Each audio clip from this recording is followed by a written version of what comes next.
अस्सलामुअलैकुम स्टूडेंट्स, मैं हूं अबीबुर रहमान और आप देख रहे हैं Quetta TV. Students, solutions and colloids में आज पढ़ेंगे लेक्चर 20 को और इसमें हम डिस्कस करेंगे ideal and non ideal solutions को कि आइडियल और नॉन आइडियल सॉल्यूशंस में फ़र्क क्या है। तो चलिए जी स्टार्ट करते हैं आइडियल सॉल्यूशन और इस तरफ हम देखते हैं नॉन आइडियल सॉल्यूशन को। पॉइंट नंबर 1, ठीक। तो चलिए जी अब नंबर वाइज हम इसे डिस्कस करेंगे। A solution which obeys Rawls law, ऐसा सॉल्यूशन जो मानता हो रॉल्स लॉ को इज कॉल्ड आइडियल सॉल्यूशन, उसे बोलेंगे आइडियल सॉल्यूशन। अब स्टूडेंट्स, रॉल्स लॉ क्या होता था, इस पर लेक्चर मेरे मौजूद है इसी चैप्टर में, आप उसे देख सकते हैं। 2 लेक्चर्स है रॉल्स लॉ से रिलेटेड, ठीक। लेकिन फिर भी अगर आपको मैं थोड़ा सा इसके बारे में बता देता हूँ रॉल्स लॉ के बारे में कि रॉल्स लॉ कहता क्या था, ठीक। अब रॉल्स लॉ की हमने मुख्तलिफ डिफिनेशंस की थी या मुख्तलिफ अंदाज में इसको बयान किया था। सिंपली हम यूँ कह सकते हैं कि रॉल्स लॉ कहता है कि किसी भी सॉल्यूशन के अंदर जो सॉल्यूट और सॉल्वेंट होता है, ठीक, 3 कंपोनेंट्स हो, ठीक है, कंपोनेंट 1 हो और कंपोनेंट 2 और कंपोनेंट 3, इन तीनों से मिलकर कोई सॉल्यूशन बन रहा हो, सही। तो ये सारे के सारे सॉल्यूशन, ये जो सारे कंपोनेंट्स ये सॉल्यूशन बनाएंगे तो इनके वेपर्स बन के ऊपर उड़ेंगे, फिर वेपर वापस नीचे आकर सॉल्यूशन की सतह से टकराएंगे, जिसे हम इसको वेपर प्रेशर कहते हैं, ठीक। अब इसमें जो वेपर प्रेशर होता है सॉल्यूशन के हर कंपोनेंट का, वो उसके मोल फ्रैक्शन पे डिपेंड करता है, सही। फ़र्ज़ करें अगर कंपोनेंट 1 का जो कि एक जुज़ है सॉल्यूशन का, अगर इसके 2 मोल हो, ठीक, और कंपोनेंट 2 के इसके जो है इसका 1 मोल हो और कंपोनेंट 3 का भी 1 मोल हो, ठीक। तो अब ये जो मोल फ्रैक्शन है इसके या मोल हैं, इनका वेपर प्रेशर डिपेंड करता है इनके मोल्स पर कि जितने मोल्स होंगे उतने उनका वेपर प्रेशर होगा।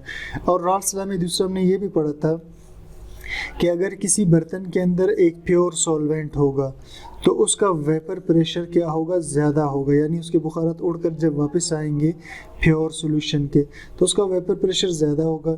लेकिन अगर इसमें हम सॉल्यूट डाल देंगे तो फिर इसका वेपर प्रेशर क्या हो जाएगा, कम हो जाएगा। जितना सॉल्यूट बढ़ता जाएगा इसका वेपर प्रेशर भी कम होता जाएगा। ये रॉल्स लॉ था। तो ऐसा सॉल्यूशन जो ओबे करता हो, रॉल्स लॉ को मानता हो, ओबे का मतलब होता है मानना, इसे हम कहते हैं ideal solution. A solution which does not obey Rawls law, ऐसा सॉल्यूशन जो नहीं मानता हो रॉल्स लॉ को, उसे हम कहते हैं non ideal solution. Point number 2 की तरफ चलते हैं। Forces of attraction between the molecules of different components, force of attraction, कशिश की ताकतें दरमियान मॉलिक्यूल्स के सॉल्यूशन में जो मुख्तलिफ अज्जा है उनके अंदर जो फोर्स ऑफ अट्रैक्शन है, यानी सॉल्यूट के अंदर फोर्स ऑफ अट्रैक्शन, सॉल्यूट और सॉल्वेंट और सॉल्वेंट के अंदर आर सेम, ये सारे सेम होते हैं, ठीक। यानी एक बर्तन में सॉल्यूट है और सॉल्वेंट है, इनके दरमियान कशिश और सॉल्यूट और सॉल्वेंट के दरमियान कशिश सेम होती है। और the forces of attraction between molecules of different components are not same, और फोर्सेस ऑफ अट्रैक्शन दरमियान मॉलिक्यूल्स के मुख्तलिफ कंपोनेंट्स के सेम नहीं होते, यानी सॉल्यूट और solute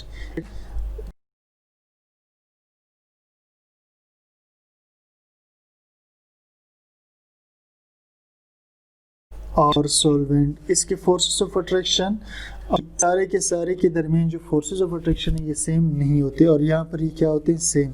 number 3, sum of volume of individual components is equal to volume of solution.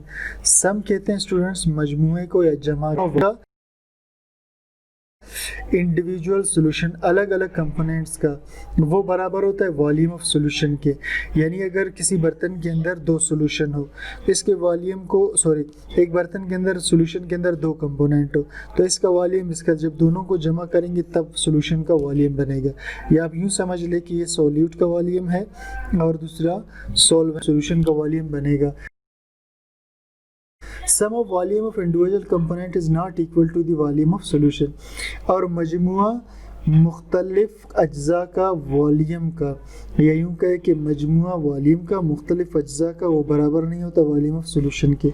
तो यहाँ पर अगर हम कंपोनेंट के वो सॉल्यूट सॉल्वेंट के मजमूए को वॉल्यूम को जमा करेंगे तो लाजमी नहीं है कि वो सॉल्यूशन के वॉल्यूम के बराबर आ जाए, अलग हो सकता है। ठीक, इसके बाद पॉइंट 4 है there is no enthalpy change during the formation of solution. इसमें हरारत में कोई तब्दीली नहीं आती सॉल्यूशन बनते हुए, यानी delta H change in heat इसका क्या होगा, ज़ीरो होगा। क्यों ज़ीरो होगा? अभी पॉइंट 2 में हमने बात किया था कि सॉल्यूट सॉल्वेंट और सॉल्वेंट इन सब की कशिश सेम है। तो अगर सॉल्यूट को छोड़कर सॉल्वेंट को छोड़कर सॉल्वेंट आपस में जुड़कर सॉल्यूशन बना दे तो चूंकि फोर्सेस सेम है लिहाजा कोई हीट खारिज नहीं होगा। There is an enthalpy change, और यहाँ हरारत की तब्दीली होगी during the formation of solution बनते हुए, तो यहाँ पर हरारत की तब्दीली ज़ीरो नहीं होगी बल्कि चेंज होगी। जैसे इसका एग्जांपल स्टूडेंट्स, अगर हम एक बर्तन में बेंजीन टोलुइन ले ले तो ये भी एक सॉल्यूशन बनेगा आइडियल, और बेंजीन ईथर ले ले तब भी आइडियल सॉल्यूशन बनेगा। और अगर हम एसीटोन वाटर लेंगे तो आइडियल सॉल्यूशन नहीं होगा। इसी तरह इथानॉल एक्सेन लेंगे, ये भी आइडियल सॉल्यूशन नहीं होगा। तो स्टूडेंट्स ये था आज का हमारा लेक्चर।